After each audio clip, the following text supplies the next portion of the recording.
Maharashtra today 24 news, सत्य परिस्थितीचा सविस्तर आढावा। सत्ता कोणाच्या हाती, विजयाची पताका कोण फडकवणार, जनता कोणाच्या गळ्यात टाकणार विजयाची माळ, जनतेचं मत कोणाला, संपूर्ण महाराष्ट्रातील महानगरपालिकेतील संपूर्ण आढावा आपणासमोर पहा फक्त महाराष्ट्र टुडे मराठीवर।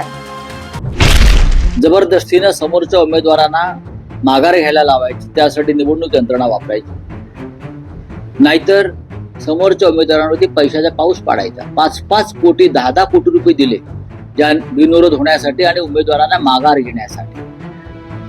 कल्याण मधले महाराष्ट्र नवनिर्माण सेनेचे शहर प्रमुख मनोज घरत यांना दिलेला आकडा जो आहे हा डोळ्याची बुबुळ बाहेर पाडणार, बिनविरोध व्हावा आणि त्यांनी माघार घ्यावी। काल माहिती घेतली,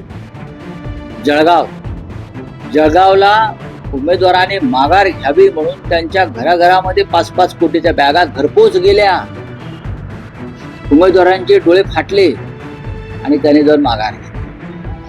निवडणूक यंत्रणेला स्पष्ट सूचना होत्या, 3 वाजेपर्यंत माघारीची वेळ होती। प्रश्न हे भारतीय जनता पक्षाने आपल्या पक्षात घेतले। भारतीय जनता पक्ष ही वॉशिंग मशीन आहे आणि अमित शहा वॉशिंग पावडर आहे। परत अमित शहा ही वॉशिंग पावडर वॉशिंग मशीन मध्ये घालायचं आणि अमित शहाची वॉशिंग पावडरात टाकायचे, का सगळं स्वच्छ होतं। अजित पवार तसेच झालेले आहेत, अशोक चव्हाण तसेच झालेले आहेत, असंख्य असे लोक आहेत महाराष्ट्रात आणि देशामध्ये। महापालिका निवडणुकांमध्ये महायुती चिंचवडमध्ये बोलताना असं बोललंय की भाजपला सत्तेचा माज आलाय, असं कोण म्हणताय? स्थानिकांकडे किती प्रॉपर्टी आहे हे सर्वांना माहिती आहे। असं स्वतः अजित पवार बोलतायत। अजित पवारांचा काहीतरी वेगळा मार्ग दिसतो। घरकुल खरीद लेते, या दहशत में लाकर उनसे नॉमिनेशन पीछे लिया जाता है और अपने आप को निर्विरोध चुनकर आया ये डिक्लेयर किया जाता है। ये बहुत ही लोकतंत्र के लिए धोखा और खतरा है।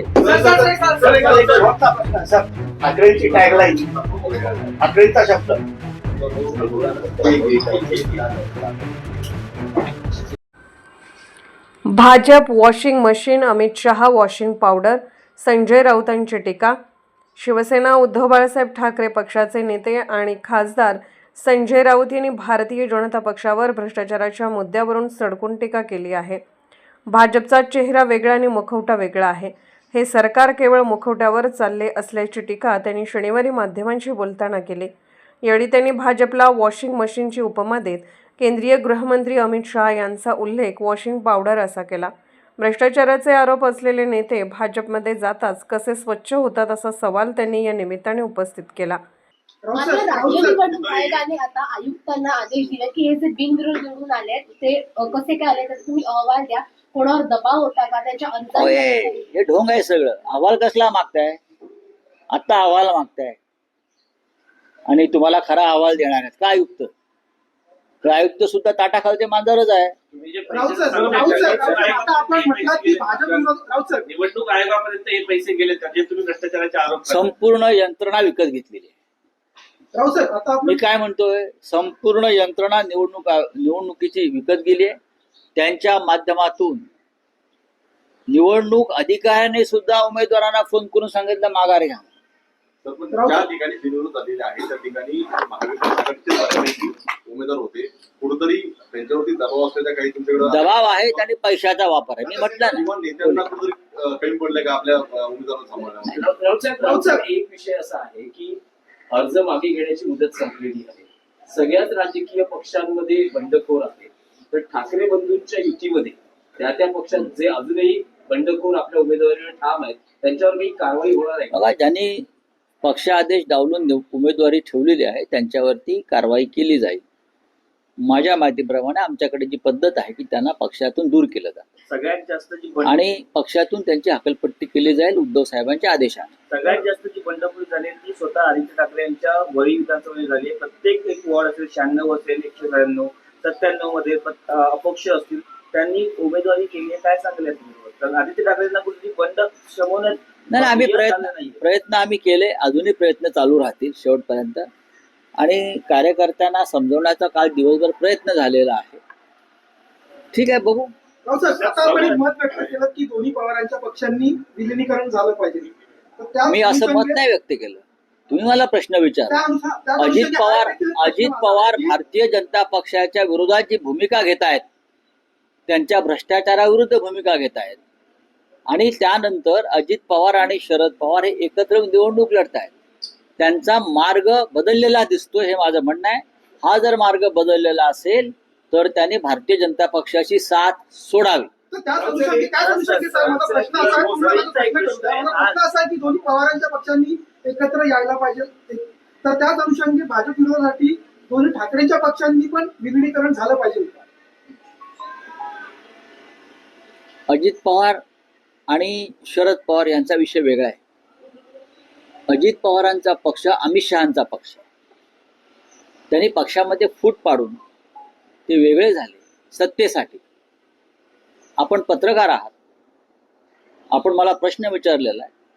सन्माननीय राज ठाकरे यांनी स्वतःचा पक्ष स्थापन केला आणि ते राजकारणात आले. त्यांनी पक्ष पळवला नाही किंवा चोरला नाही, हे आपण समजून घ्या.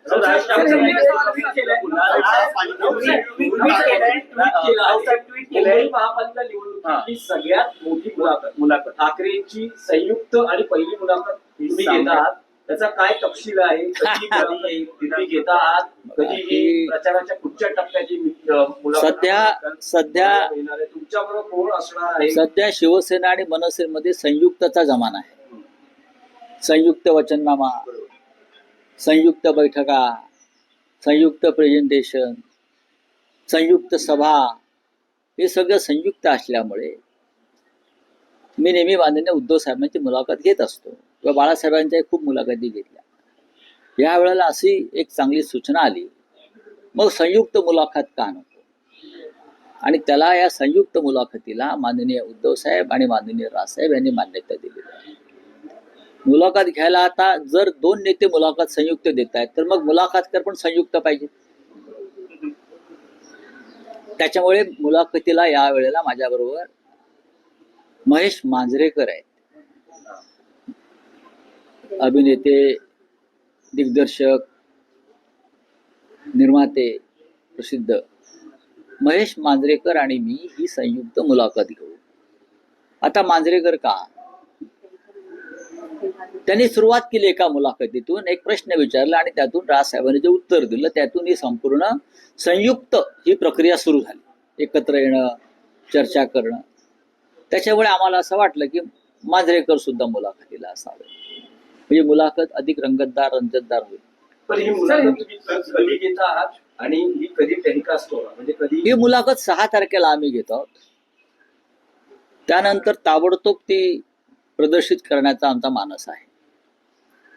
सर, आज स्वतः महायुतीचा जो एक मोठा मेळावा आदित्य ठाकरे यांच्या मतदारसंघात होतोय, स्वतः मुख्यमंत्री असतील, शिंदे असतील, अजित पवार, अनेक जे मोठे नेते ते आज प्रचाराचा शुभारंभ स्वतः मराठी बहुभाग आहे तुमचा मतदार. म्हणजे असं आहे की जर मुख्यमंत्री एखाद्या मतदारसंघात आले तर तिकडे त्यांचे उमेदवार निवडणूक लढतायत ना त्यांचे उमेदवार. मग ते आले तर त्याच्यामध्ये आक्षेप घ्यायचं कारण काय? राज्याचे मुख्यमंत्री आहेत, भाजपचे नेते आहेत, निवडणुकीचे सूत्रधार आहेत. कालच त्यांचं विधान ऐकलं की आम्ही या वेळेला वेगळ्या पद्धतीनं महानगरपालिका निवडणुका लढतो. वेगळ्या पद्धतीनं म्हणजे काय? भरपूर आतापर्यंत जेवढे पैसे टाकले नाही तेवढे पैसे टाकणार की उमेदवारांवरती धाक धपटशा दहशत निर्माण करून निवडणुका जिंकणार? वेगळ्या पद्धतीनं ते निवडणुका लढणार आहेत. आम्ही पण लक्ष ठेवणार ही वेगळी पद्धत काय आहे.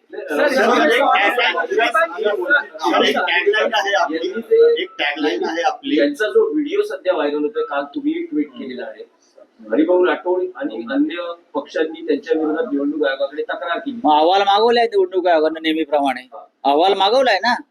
असा प्रकारचा अहवाल हा 8 तासात जायला पाहिजे. 8 तासात गेलाय का अहवाल? नाही. हे राज्य गुंडांचं, झुंडांचं आणि पुंडांचं आहे. तसं नसतं तर भरत गोगावले नावाचे जे मंत्री आहेत त्यांचा मुलगा अद्याप फरार नसता. अटेम्प्ट टू मर्डर, हत्येचा प्रयत्न करण्याच्या आरोपाखाली पोलीस त्याला शोधतायत. 1 महिना होऊन गेला आणि मंत्र्यांचा मुलगा रायगड पोलिसांना अद्याप सापडत नसेल तर रायगडच्या पोलीस अधीक्षकांवर कारवाई केली पाहिजे. काय करतात गृहमंत्री?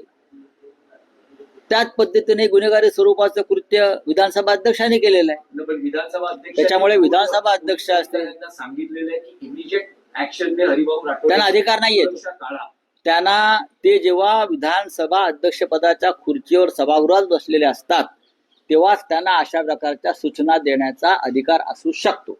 महाराष्ट्र टुडे मराठीसाठी ब्युरो रिपोर्ट मुंबई.